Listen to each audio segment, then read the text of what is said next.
Marcus Whitfield was 38 years old when his wife told him she was dying of cancer. For 3 months, he'd spent nearly $300,000 of his inheritance trying to save her life, selling his vintage car collection, mortgaging their house, draining his retirement account. That Tuesday afternoon, Marcus left work early to surprise Simone at her chemotherapy session, but the treatment center had no record of her, no patient by that name. His phone showed her location across town, at LA Fitness on Gratiot Avenue. 25 minutes later, Marcus stood frozen in that gym, recording everything. There was his dying wife, the woman too weak to climb stairs, crushing a full cardio workout, her hair in a perfect ponytail, laughing, healthier than she'd looked in months. Then she met a man by the weights. He handed her an envelope. In that moment, Marcus realized the truth. There was no cancer.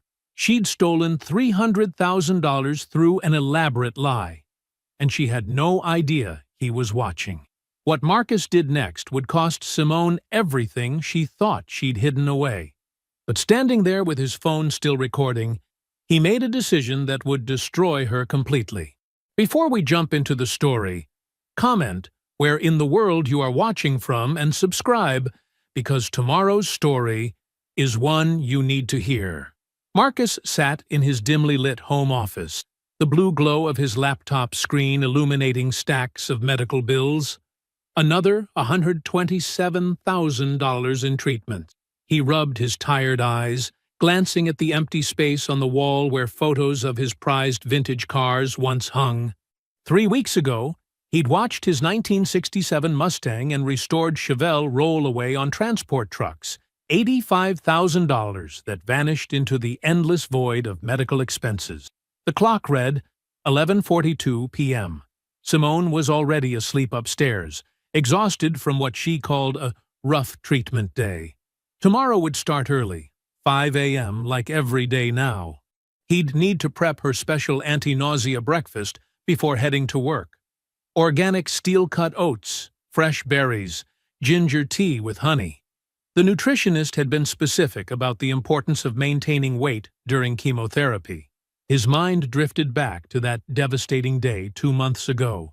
He'd come home early to find Simone sitting at their kitchen table, hands trembling around a manila envelope. "The tests came back," she'd whispered, tears streaming down her face. "Stage 3 ovarian cancer." The world had shifted on its axis in that moment. Marcus, always the analyzer, the planner, had immediately gone into crisis management mode. He'd created spreadsheets tracking treatment options, mapped out medication schedules, researched experimental protocols. The inheritance from Aunt Sarah, $340,000 that had finally given them breathing room, became their medical war chest. Now, 3 months in, their financial foundation was crumbling.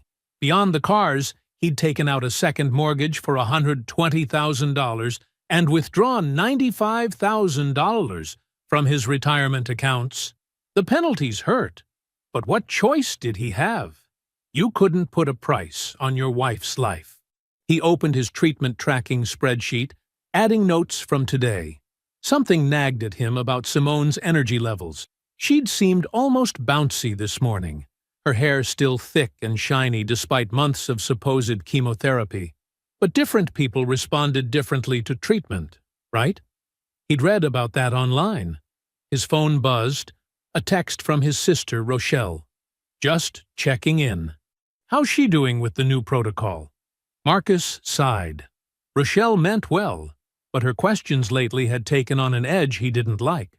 Last week, during their weekly video call, she'd carefully mentioned that most ovarian cancer patients on Simone's treatment plan experienced significant hair loss by this. "Every patient is different," he'd snapped. "You're not her oncologist." "No, but I am a nurse, Marcus. And something doesn't add up." He'd cut her off, accusing her of letting her long-standing tension with Simone cloud her judgment. The hurt in Rochelle's eyes had stung, but he'd been fierce in defending his wife. Simone's phone buzzed on his desk. She'd left it downstairs again. A notification from what looked like a support group app flashed across the screen. She'd grown protective of her phone lately, saying she needed privacy with her support community, that some of the content might be triggering for him to see. He respected that boundary, even if it felt like another wall between them. Their marriage hadn't been perfect before the diagnosis. His analytical nature sometimes clashed with her more expressive personality. But now, the emotional distance felt wider. Just yesterday, when he'd expressed worry about her seeming fatigued, she'd lashed out. "You don't know what it's like to be dying," she'd spat. "Stop trying to control everything." Later, she'd brought up asking his parents for help with the mounting bills. The suggestion had shocked him. His father and mother lived modestly on Social Security after retirement. The idea of burdening them made his stomach churn. Marcus logged into their bank account, initiating another transfer, $15,000 for what Simone said was her upcoming treatment cycle. The numbers in their savings made him wince. How much longer could they keep this up? He closed the laptop, sitting in the darkness of his office. Upstairs, he could hear Simone's soft breathing through their bedroom door. Tomorrow would be another early morning. Meal prep, medication management, work, research. But Tuesday, he had that vendor meeting that might wrap up early. Maybe he'd surprise her at her 2 p.m. appointment, bring her favorite soup from the deli near his office. It was a small gesture, but these days he clung to any opportunity to feel useful, to feel connected to his wife as she fought for her life. Tuesday afternoon stretched endlessly as Marcus stared at his computer screen, mindlessly scrolling through spreadsheets. The vendor meeting's sudden cancellation left an unexpected hole in his schedule. His eyes drifted to the paper bag on his desk containing soup from Simone's favorite deli, Italian wedding, still warm. The digital clock on his monitor read 2:45 p.m. Simone would be halfway through her chemotherapy session by now. He pictured her sitting in one of those recliners he'd researched extensively, wrapped in the soft blanket he'd bought specifically for her treatments. "Might as well make use of this free time," he murmured, gathering his things. His co-workers had grown used to his early departures lately, offering sympathetic nods as he headed toward the elevator. The weight of their pity sometimes felt suffocating, but he appreciated their understanding. The drive to the treatment center took 40 minutes, traffic mercifully light for a Tuesday afternoon. Marcus rehearsed what he'd say when he arrived, not wanting to embarrass Simone. She'd been particular about maintaining her dignity through all of this. Pulling into the parking lot at 3:15 p.m., Marcus spotted several empty spaces near the entrance. He chose one with a clear view of the building's glass doors, perfectly positioned to wait until her 4 p.m. finish time. The soup was still warm against his palm as he pulled out his phone. "In the parking lot with a surprise," he texted Simone. "Take your time. I'll wait until you're done." No response. She was probably resting during treatment. That happened sometimes. After 10 minutes of silence, Marcus decided to check inside. Maybe he could leave the soup with a nurse. The reception area smelled of antiseptic and artificial flowers, a scent he'd grown familiar with over the past months. "Hi," he smiled at the receptionist, a middle-aged woman with kind eyes. "I'm here for Simone Whitfield. She's in for her 2 p.m. chemotherapy session." The woman's fingers moved across her keyboard, her brow furrowed slightly. "I'm sorry, but we don't have a patient by that name." "Are you sure this is the right facility?" Marcus felt his chest tighten. "Could you check again?" "Simonewhitfield. More typing. Another headshake. "No record of her here. Not today or any other day." His analytical mind kicked into overdrive, processing possibilities. Wrong day? No, she'd reminded him this morning about her 2 p.m. appointment. Wrong facility? He pulled out his phone, checking the address Simone had given him. The numbers matched exactly. "There must be some mistake," he said, his voice hollow. "She's been coming here for months." The receptionist's expression shifted from helpful to concerned. "Sir, I've worked here for 12 years. I know all our regular patients. I've never seen anyone by that name." Marcus's hands trembled as he tried calling Simone, straight to voicemail. His throat felt dry as he opened their shared location tracking app, something she'd insisted on setting up in case of emergencies during treatment. The blue dot marking her location pulsed mockingly. LA Fitness on Gratiot Avenue, clear across town. The 25-minute drive that followed felt like moving through molasses. His mind raced through scenarios, each worse than the last. His hands gripped the steering wheel so tightly his knuckles turned white, yet they wouldn't stop shaking. At 3:50 p.m., Marcus pulled into the LA Fitness parking lot. Simone's silver Civic sat 3 spaces from the entrance, gleaming in the afternoon sun. He stared at it, remembering how they'd justified keeping her car payment despite the medical bills. She needed reliable transportation to treatments. Inside, he mechanically handed over his credit card for the guest fee, barely registering the attendant's cheerful welcome. The familiar gym sounds washed over him, clanking weights, whirring machines, pop music threading through it all. And there she was. Simone moved with fluid grace on the elliptical machine, her body strong and steady. Sweat darkened the designer workout clothes he'd never seen before, brands they couldn't afford with their mounting medical debt. Her hair, supposedly thinning from chemotherapy, bounced in a high ponytail, thick and healthy as ever. Marcus stood frozen behind a support column, his phone automatically rising to record. He watched as his wife, who this morning had barely been able to eat breakfast due to treatment nausea, completed a vigorous cardio workout. She laughed at something on her phone screen, her face radiant with health and energy. As she finished her workout, wiping down the machine with practiced efficiency, a man approached from the weight area. He was fit, handsome, maybe mid-40s, carrying himself with easy confidence. Simone greeted him with a familiar embrace.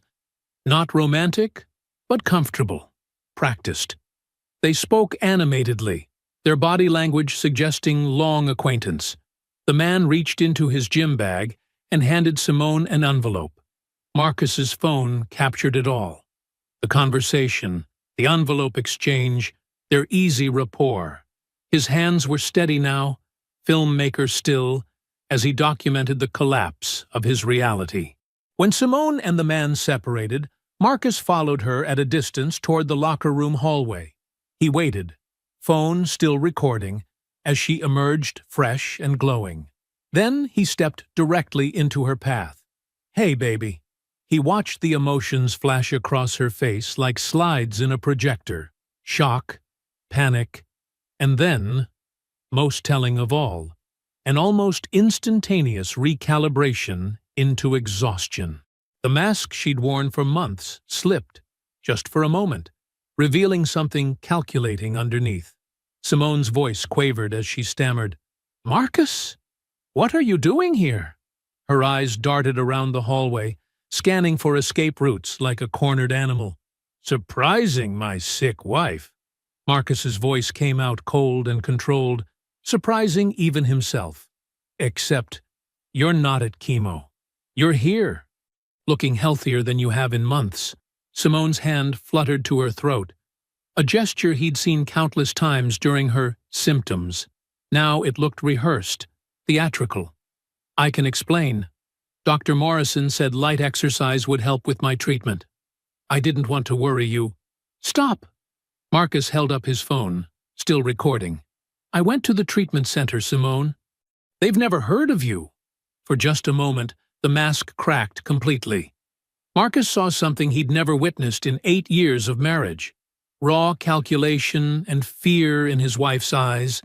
Then, like a switch being flipped, tears welled up. "Marcus, please," she whimpered, reaching for him. "You don't understand." "Show me your medical records," he cut in. "Right now. Your treatment schedule, your prescription bottles. Show me everything. I need to go home. I'm not feeling well. Show me, now." or I'm calling the police and reporting medical fraud.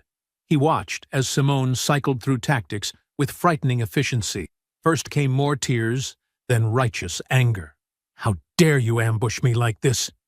When that didn't work, she switched to accusations. This is exactly like you. So controlling, never trusting me. Finally, she tried practicality. My records are all at home. We can talk about this there. Marcus didn't budge. His voice remained steady, though his heart hammered against his ribs. Right now, Simone. She glanced around the hallway where a few gym members were starting to stare. Fine, she snapped. We'll talk at home. But you're humiliating me in public. They walked to their separate cars in silence. As soon as Marcus was alone in his vehicle, his hands started shaking again. He pulled out his phone and called Rochelle. You were right, he said, his voice trembling. She was at the gym. She's not sick. Rochelle's response came immediately, sharp and clear. Don't confront her alone. I'm coming over. There was rustling in the background. She was already moving. And Marcus, don't let her know what you're planning. If this is fraud, she'll destroy evidence. Those words acted like an anchor, transforming Marcus's shock into something colder, more calculated. By the time he pulled into their driveway, his hands were steady again. Inside, Simone was already in crisis mode. She paced their living room, her gym clothes exchanged for the oversized sweater she often wore to appointments. Yes, I exaggerated some symptoms, she admitted, words tumbling out. But I am sick, just not as bad as we thought. The doctors made some mistakes with the initial diagnosis. I was scared to disappoint you after everything you've sacrificed. Marcus set up his laptop on the kitchen table, Rochelle's face appearing on video call. Then he began methodically dismantling each lie. Show me one medical bill, he demanded. Simone's eyes darted to the stairs. They're filed upstairs. Call your oncologist. Right now. It's after hours. Explain the man at the gym. The envelope he gave you. He's a trainer. He was giving me a receipt. For what? Private sessions we can't afford because of your treatments? Marcus pulled out his phone. I'm calling your medical billing company tomorrow. I'm asking for every insurance claim you've filed. If you're sick, there will be a paper trail. He watched Simone's face go blank. Then something shifted in her eyes. The mask didn't just slip. It vanished completely. You'd ruin me over a misunderstanding? Her voice had changed, harder now, all pretense of weakness gone. A misunderstanding? I've spent $300,000. I've destroyed my financial future. For what? Your gym membership? Simone's laugh was bitter, sharp. You were going to waste that money anyway. Your aunt left it to you. What was I supposed to get? She stepped closer, eyes flashing. I've spent 8 years married to someone who cares more about spreadsheets than his wife. That money was my exit strategy. Marcus's phone captured every word. His voice remained steady. Get out. Pack a bag. You're leaving. Tonight. This is my house too, Simone sneered. You can't make me leave. Actually, Rochelle's voice cut through from the laptop. In Michigan, he can file for emergency exclusive possession if he can prove financial abuse and fraud. Which he can. Pack your shit, Simone. Simone grabbed her gym bag, spitting her parting words like venom. You'll never prove anything. And even if you try, you'll look like the fool who fell for it. Good luck explaining to everyone how stupid you were. The door slammed behind her. Marcus sat in the sudden silence of his house, the house he'd double-mortgaged for a fake illness. Rochelle's face on the screen showed a mixture of fury and concern. What do you want to do? She asked softly. Marcus's voice came out steady and cold. I want to know everything. Who that man is, where the money went, what she was planning. Then I want to take it all back. With interest. The clock on his laptop showed 11 p.m. Tuesday was ending, but something else was just beginning. Marcus sat at his dining room table, surrounded by the evidence of his wife's betrayal. Bank statements, medical bills, and receipts covered every inch of the wooden surface. The harsh glow of his laptop screen illuminated 3 meticulously organized spreadsheets, each tracking a different aspect of Simone's fraudulent medical expenses. It was 12:30 a.m. on Wednesday, and sleep felt impossible. Rochelle's face on the video call looked tired but determined as she sipped coffee in her own home. "Let's go through the Northwestern Memorial claims again," she said, shuffling through papers on her end. Marcus's fingers flew across the keyboard, his project management skills repurposed for documenting fraud. January 15th, she claimed $2,500 for specialized treatment. February 3rd, $8,150 for what she said was experimental therapy. Neither of those dates make sense with standard ovarian cancer protocols, Rochelle noted, her nurse's training evident in her precise analysis. And Northwestern Memorial doesn't even offer the treatment she described. They worked methodically through the night. Marcus created detailed timelines, transaction histories, and withdrawal patterns. His analytical mind, usually focused on automotive supply chains, now tracked the systematic drainage of his accounts.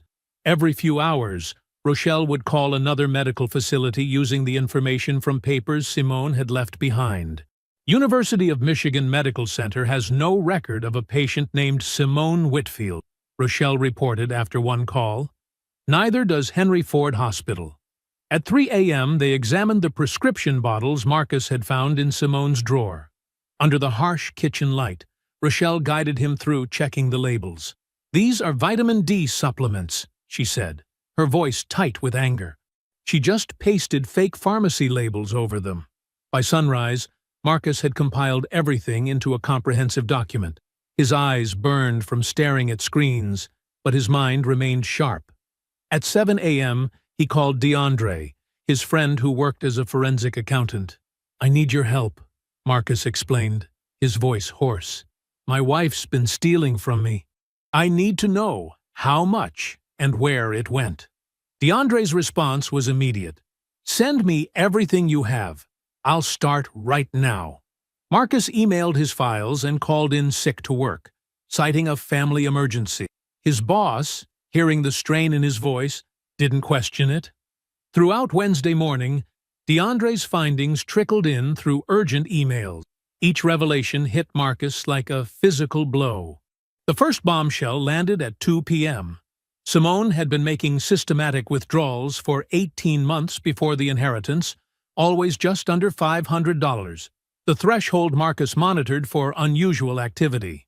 "She knew your habits," DeAndre explained over the phone.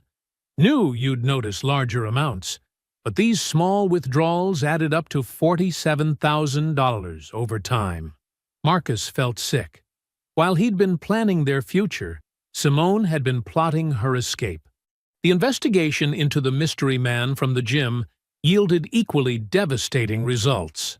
DeAndre's reverse image search through social media revealed Terrence Wilcox, not a personal trainer, but Simone's direct supervisor at the medical billing company. Photos showed them at company events dating back 2 years, looking far too comfortable together. "Look at these comments," DeAndre said, sending screenshots. "You two make such a great team. Couple goals. And here's the kicker. He's married with 2 kids, under 6. Marcus studied Terrence's social media profile, seeing a smiling family man with his wife Alicia and their young children. The envelope exchange at the gym took on new meaning. Was it cash? Documents? Evidence of their collaboration. But the final revelation, delivered by DeAndre at 8:30 p.m., struck hardest. Most of the stolen money hadn't been spent at all. Through careful tracing of cashier's checks and deposits, DeAndre found an account at another bank, opened in Simone's maiden name. Current balance, $287,000, DeAndre reported grimly. At 9 p.m., Marcus stared at the account statement, his aunt's legacy sitting in his wife's secret account. The systematic precision of it all stunned him. This wasn't reckless spending or impulse theft. This was calculated extraction. DeAndre closed his laptop with a heavy sigh. Man, she was planning to divorce you, claim this as premarital assets somehow, and leave you with all the debt. Marcus felt something shift inside him, his rage transforming into crystal-clear purpose. He pulled out his phone and texted Rochelle, "I need a lawyer, the best family law attorney you know. Tomorrow morning." Marcus sat in the polished office of Patricia Owens, watching as the attorney methodically worked her way through his evidence. The morning sun filtered through vertical blinds, casting stark lines across the 3 heavy binders on her desk. Patricia, elegant in a charcoal suit with graying hair pulled back severely, maintained a neutral expression as she reviewed each document.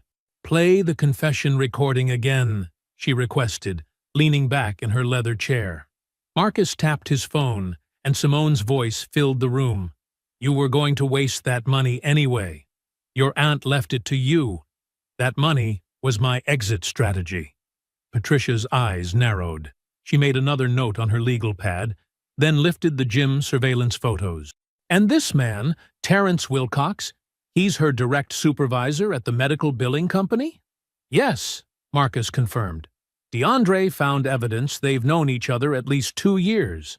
The envelope he handed her could be evidence of conspiracy," Patricia finished, setting down the photos. "Especially if he helped create fraudulent medical documents using company resources." She stood, walking to her window. Her reflection showed a woman who'd seen countless betrayals in her decades of family law, but something about this case had clearly struck a nerve. "Mr. Whitfield, this isn't just divorce grounds," she said, turning back to face him. "This is criminal fraud, wire fraud, theft by deception.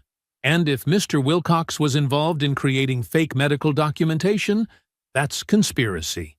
Marcus leaned forward. "What are my options?" "You have 3 paths," Patricia explained, returning to her desk. "Civil divorce and asset recovery. Criminal charges. Or both simultaneously." She paused. "I recommend both. She needs to face full consequences, and criminal charges strengthen our civil case." "Both," Marcus agreed without hesitation. Patricia nodded approvingly and pressed her intercom. "Janet, prepare emergency motions for the Whitfield case. Separation with exclusive possession and asset freeze." She looked at Marcus. "We'll file immediately, but it'll take 24-48 hours for a judge to review."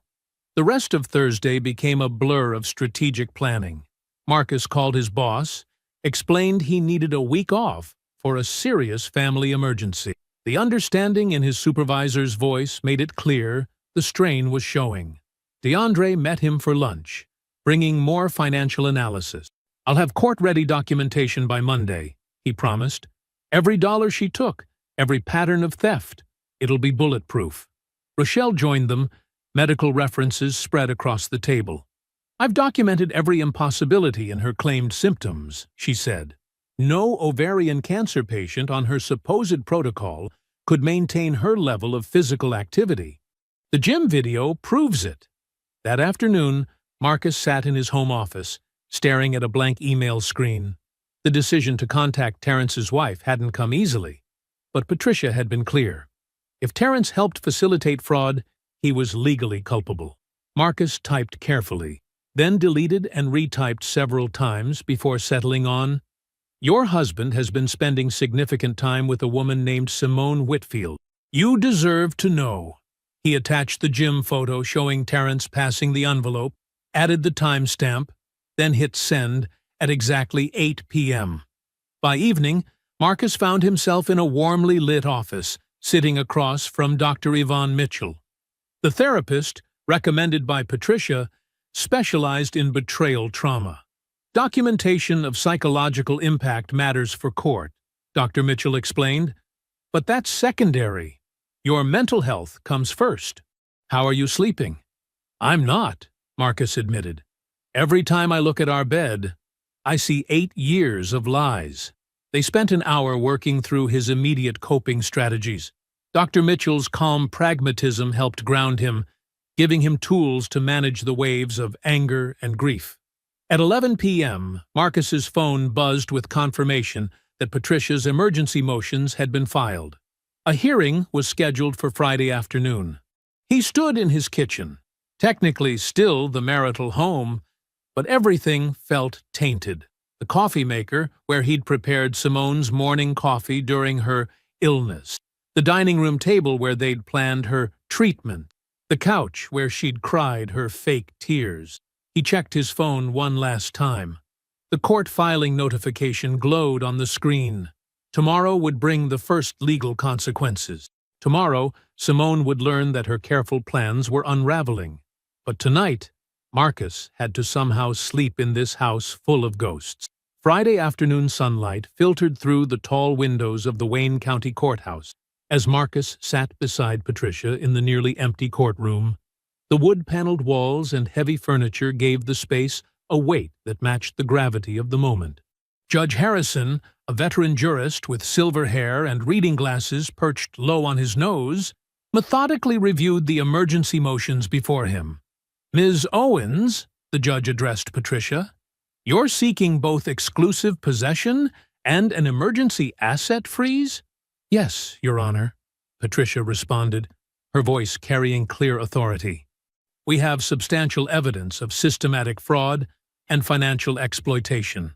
Marcus watched as the judge examined the evidence packets, the confession recording transcript, DeAndre's detailed financial analysis showing the pattern of theft, and the medical fraud documentation. His heart pounded as the judge listened to a portion of Simone's recorded confession from the House confrontation. Simone's empty chair at the defendant's table spoke volumes. She'd been properly served at her mother's house Thursday night. Marcus had confirmed receipt of service. Her absence likely stemmed from arrogance, assuming this was merely procedural posturing that couldn't hurt her. Judge Harrison removed his glasses, rubbing the bridge of his nose. "The evidence presented is deeply concerning," he stated. "The systematic nature of the deception, the substantial sums involved, and the elaborate medical fraud scheme." He paused, reviewing one final document. "I'm granting both emergency motions." Patricia squeezed Marcus's arm as the judge continued. "The defendant is prohibited from entering the marital home without police escort. Mr. Whitfield is granted exclusive possession. Furthermore, the account at First Michigan Bank containing $287,000 is hereby frozen, pending full divorce proceedings." He looked directly at Patricia. "And I'm issuing a restraining order preventing the defendant from disposing of any other assets." Marcus felt a surge of cold satisfaction. Simone couldn't touch the stolen money now. It was the first tangible consequence she'd faced. But across town, another storm was breaking. At precisely 9:15 a.m., Alicia Wilcox had walked into the medical billing company's lobby, her face set with determination. "I need to speak with Terrence Wilcox and Simone Whitfield," she'd demanded at reception. "It's about financial impropriety and misuse of company resources." The resulting chaos had escalated quickly. HR Director Janet Chen had been called when Alicia refused to leave without answers. The mention of fake medical documents on company letterhead had triggered immediate concern. By early afternoon, both Terrence and Simone were called into separate meetings and placed on administrative leave pending investigation. The HR investigation moved with surprising speed. It pulled Terrence's system access logs, discovering multiple instances where he'd created medical documents outside normal business operations. The documents matched dates when Simone had claimed treatments, documents she'd likely shown Marcus as proof. "This isn't just an inappropriate relationship," Janet Chen had told her superiors. "This is potentially criminal forgery using company resources." At 6:45 p.m., Marcus's phone lit up with Simone's number. He let it go to voicemail, following Patricia's strict instructions about no direct contact. Simone's voice filled his phone a minute later, shrill with rage. "What did you do? I just got suspended from work. You're destroying my life over nothing. You're going to regret this." Marcus saved the message immediately, then forwarded it to Patricia. More evidence of Simone's lack of accountability or remorse. Patricia called at 8:30 p.m. with an update. "The prosecutor's office is reviewing our referral," she explained. "They're evaluating whether this meets the threshold for criminal charges versus civil dispute."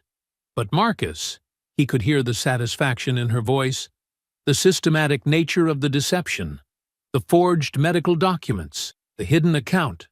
This is textbook criminal fraud. At 10 p.m., Marcus sat in his living room, legally his alone now, and opened a beer.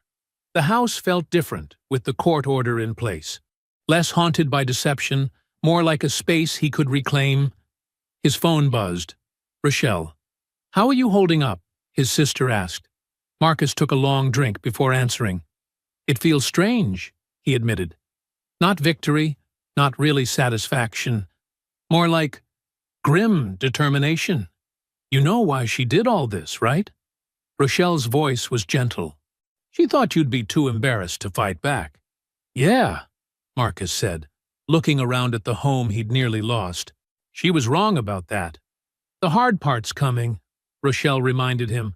"Depositions, testimony, facing her in court." "I'm ready," Marcus said, and he meant it. 3 days had passed since he'd stood in that gym, watching his reality shatter. 3 days since he'd decided to rebuild it. On his terms. Monday morning sunlight streamed through Marcus's kitchen window as he reviewed another stack of bank statements, adding notes to his already extensive documentation. His phone showed 12 missed calls from Simone over the weekend, all ignored per Patricia's instructions. He'd spent Saturday organizing evidence into categories and Sunday in an intense therapy session with Dr. Mitchell, processing his anger in healthy ways. At 8:30 a.m., Patricia's call lit up his phone. Simone's public defender requested a mediation session, she announced without preamble. It's mandatory before trial anyway, but they're clearly scared. They want to settle fast. "How fast?" Marcus asked, straightening papers on his kitchen table. "Tomorrow morning." They're pushing for urgency, which means they know how bad this looks. The prosecutor's initial review has them spooked. Marcus spent Monday in Patricia's office, methodically reviewing their evidence. They organized it into clear categories: financial fraud, the systematic theft over 18 months, medical deception, forged documents, fake prescriptions, non-existent appointments, and conspiracy, Terrence's involvement in creating fraudulent paperwork. "She'll try to paint you as controlling," Patricia warned. "She'll claim she needed secret funds to escape. We counter with joint account statements showing you never restricted her access." By late afternoon, Marcus faced another challenge, telling his extended family before legal proceedings made everything public. He called his parents and Rochelle, inviting them for dinner. His mother offered to bring food, but Marcus insisted on cooking. He needed the normalcy of the activity. At 6 p.m., they gathered in his dining room. Beverly, his mother, immediately noticed the stacks of papers and folders. Jerome, his father's weathered hands still showing traces of his electrician's career, sat quietly observing his son's demeanor. Marcus had prepared a presentation, organizing it the way he would at work. He showed them the timeline first, 18 months of systematic small withdrawals, then the elaborate cancer scheme coinciding with his inheritance. He played portions of Simone's confession, watched his mother's face crumple with fury. The gym video drew gasps, Simone's healthy appearance shocking after months of supposed illness. "That thieving," Beverly couldn't finish, tears of anger in her eyes. "We watched you sell everything, Marcus. We saw how it was killing you to think she was dying." Jerome's response carried the weight of his years of union work, where a handshake meant something. "Son, you do what you need to do. Get your money back and move on." She made her bed. Despite their limited retirement income, they immediately offered financial help. Marcus refused, but felt strengthened by their unwavering support. They stayed until 10 p.m., helping him organize documents and offering perspectives from their own lives about betrayal and recovery. Tuesday morning arrived crisp and clear. The courthouse conference room felt smaller than Marcus expected, its bland walls and fluorescent lighting creating an appropriately sterile atmosphere for what was to come. Simone's entrance was jarring. Gone was the polished woman who'd manipulated him for years. She wore what appeared to be her mother's old blouse, her hair pulled back severely, face bare of makeup. Her eyes were red-rimmed, but held a hardness that revealed her true nature. Even now, she saw herself as the victim. Her public defender, a harried-looking woman with an overstuffed briefcase, sat close to Simone, whispering urgent advice. Marcus could read the lawyer's body language. She knew exactly how bad their position was. Marcus and Patricia arranged their evidence binders with methodical precision. The mediator, a man who'd clearly seen decades of divorces, reviewed the case summary. His expression shifted from professional neutrality to visible discomfort as he read. "Ms. Whitfield," he addressed Simone directly, "your position is not strong. You're facing potential criminal charges. My strong recommendation is to settle this quickly." Simone's public defender leaned in, speaking with obvious desperation. "Simone, you need to return the money and sign whatever reasonable agreement they offer. If this goes to trial, you could face prison time for fraud." Marcus watched Simone's face, recognizing the calculation behind her eyes. Even now, she was looking for an angle, a way to maintain some control. Her voice took on a familiar manipulative tone as she attempted negotiation. "I'll give back $200,000. I keep $87,000 for my pain and suffering enduring this marriage. Marcus files no criminal charges, and we're done." The absurdity of her offer, trying to keep money she'd stolen while claiming victimhood, crystallized everything Marcus had learned about her true nature. His response came with cold precision. "You keep nothing. You return every dollar, all $287,000 in the hidden account, plus the $47,000 you stole over the previous 18 months. That's $334,000 total. You sign over any claim to the house. You pay my legal fees. You sign a detailed confession that will be held by my attorney. If you ever contact me again or disparage me publicly, it goes directly to the prosecutor. Those are the terms. Non-negotiable." Wednesday morning's sunlight painted long shadows across Patricia's office as Marcus watched her submit the final divorce decree electronically. The computer screen showed a progress bar as the documents uploaded. Settlement agreement, quit-claim deed template, and most importantly, Simone's comprehensive confession. 14 days, Patricia said, reviewing the timeline. She has until the 27th to return all funds and complete the paperwork. The $287,000 wire transfer from the frozen account should hit your account today. Marcus nodded, his fingers absently tracing the edge of his copy of the settlement. And the additional $47,000? She'll have to figure that out herself. Borrow from family, take loans. Not our problem how she gets it. But if she misses the deadline, we go straight to contempt charges. The settlement's brutality still amazed Marcus. In just over 2 weeks, he'd gone from devastated victim to complete victor. The marriage was effectively over. Simone's signed admission of fault eliminated any possible contests or delays. By early afternoon, Marcus's phone buzzed with a bank alert. $287,000 deposit processed. Seeing the numbers made it real. The money was back where it belonged. "We're not done," Patricia reminded him, preparing another set of documents. "The prosecutor needs her signed confession and your victim impact statement. Are you ready to detail everything? The emotional toll? The financial devastation?" Marcus had spent hours crafting his statement, ensuring every word carried the weight of his experience.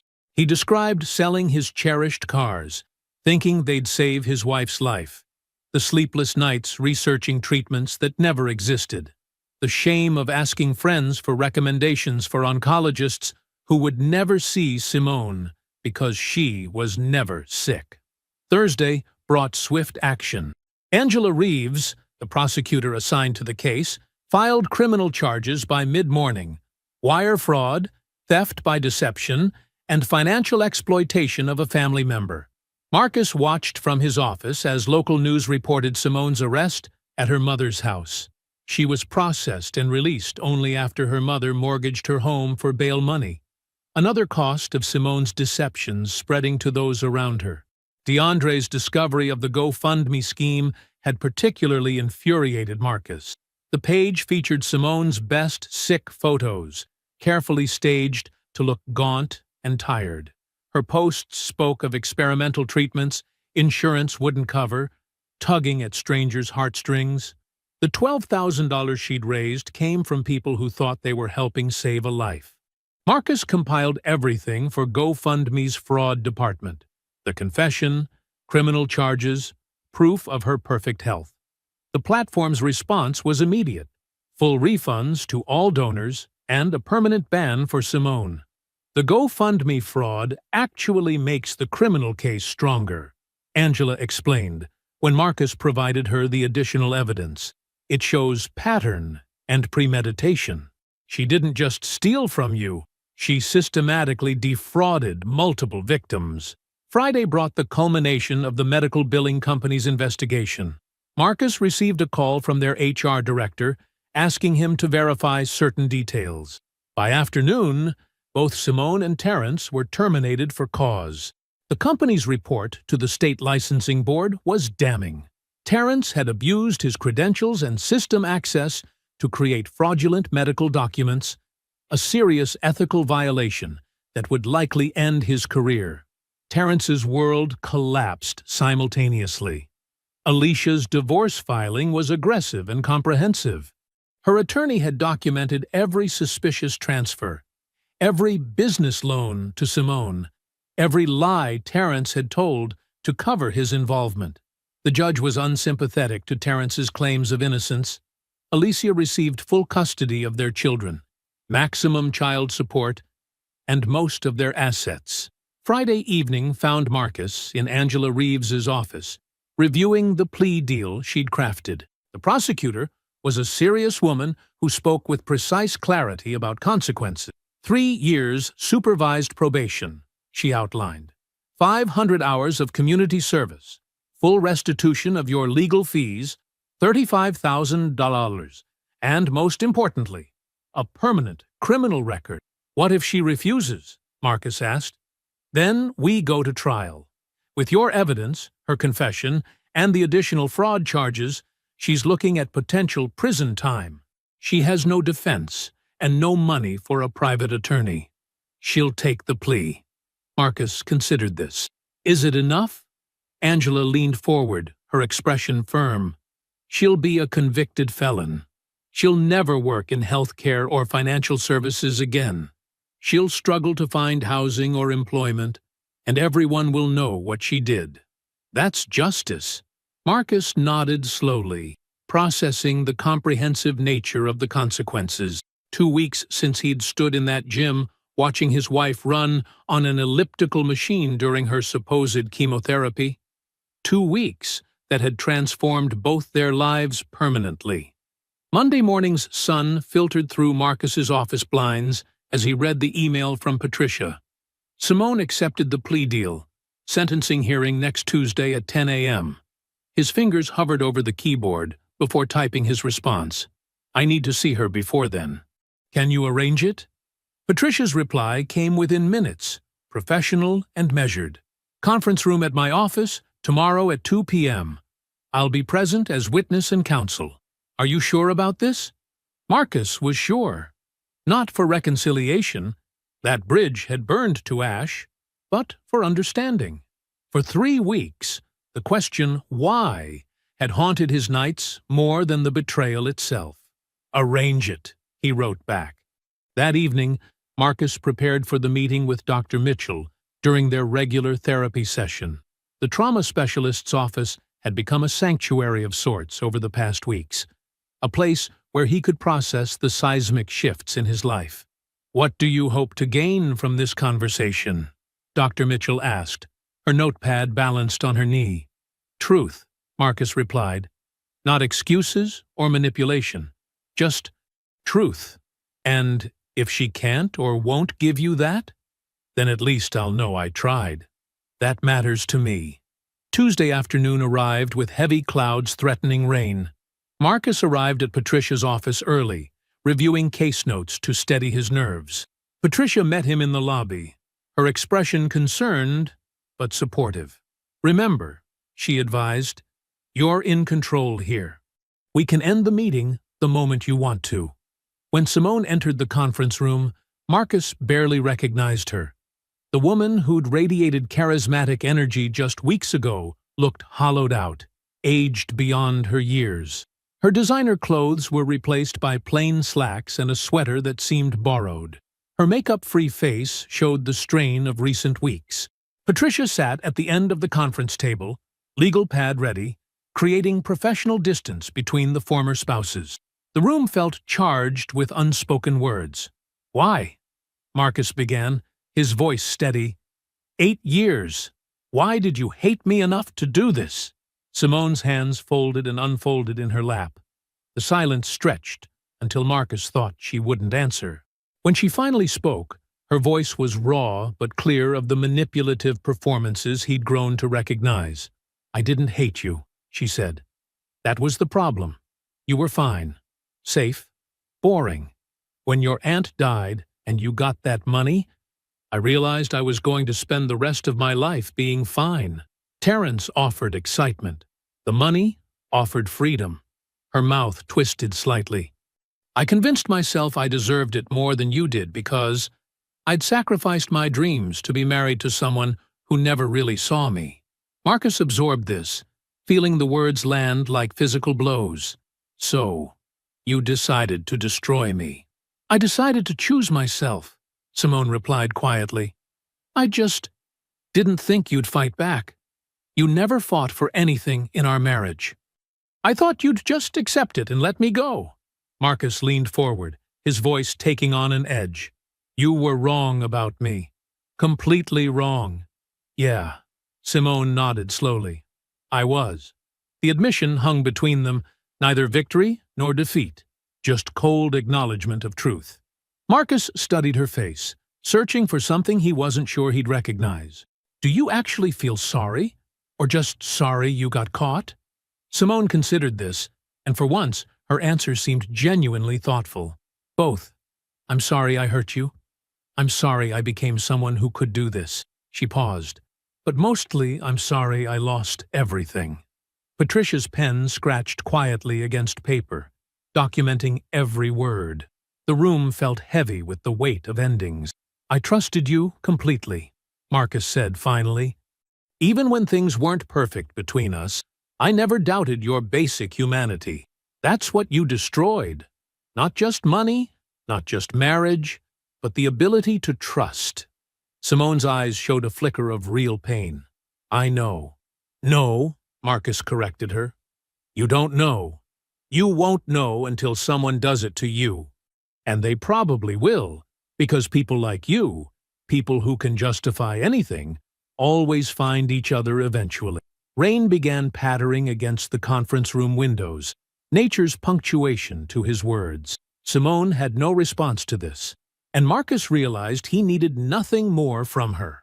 The mystery of why had been answered, unsatisfying as it was. The woman before him was exactly what she appeared. Someone who chose selfishness over loyalty, excitement over commitment, theft over honesty. Patricia closed her notepad. I think we're done here. 18 months later, autumn sunlight streamed through new cream-colored curtains in Marcus's bedroom. The morning air carried a hint of October crispness. Beside him, Kendra slept peacefully, her natural curls spread across the pillow. Marcus watched her for a moment, still amazed at how different this felt. This honest, uncomplicated love built on trust and mutual respect. The house around them bore no trace of Simone now. Every room had been repainted in warm earth tones, furniture rearranged or replaced, new art on the walls. Even the kitchen had been updated with modern appliances and granite countertops, a project Marcus tackled himself after the refinancing came through at a much better rate. The second mortgage was paid off entirely, erasing that particular reminder of Simone's deception. Financially, Marcus had emerged stronger than before. His retirement accounts were not only replenished, but growing steadily with increased contributions. The recovered money had been put to strategic use. $50,000 set aside as an emergency fund, a lesson hard learned, $25,000 donated to legitimate cancer research organizations, transforming bitter irony into meaningful purpose, and $15,000 given to a domestic violence organization specializing in financial abuse victims. The rest went toward debt elimination and home improvements. His professional life had flourished unexpectedly. Senior leadership at the automotive company had taken notice of Marcus's methodical handling of personal crisis.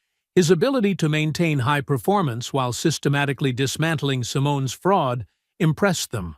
The promotion to director came with a significant salary increase and new responsibilities, overseeing 3 project managers and their teams, coordinating major supplier initiatives. The analytical skills that made him boring to Simone now earned him respect and advancement. But it was his personal life that showed the most profound transformation. Meeting Kendra through Rochelle 6 months ago had been unexpected. A high school history teacher with a quick wit and grounded perspective, she approached relationships with refreshing directness. Their third date had included a frank discussion about past relationships. When Marcus explained his divorce, Kendra's response set her apart immediately. "You stood up for yourself," she'd said. Dark eyes serious. "That takes real strength. Not just fighting back, but doing it the right way." Their relationship progressed with intentional slowness, honest conversations about expectations, clear boundaries, and gradually building trust. Kendra had her own full life, teaching, close friendships, community involvement, and didn't need Marcus to complete her. They chose each other daily, deliberately. Marcus's side consulting work gave deeper meaning to his experience.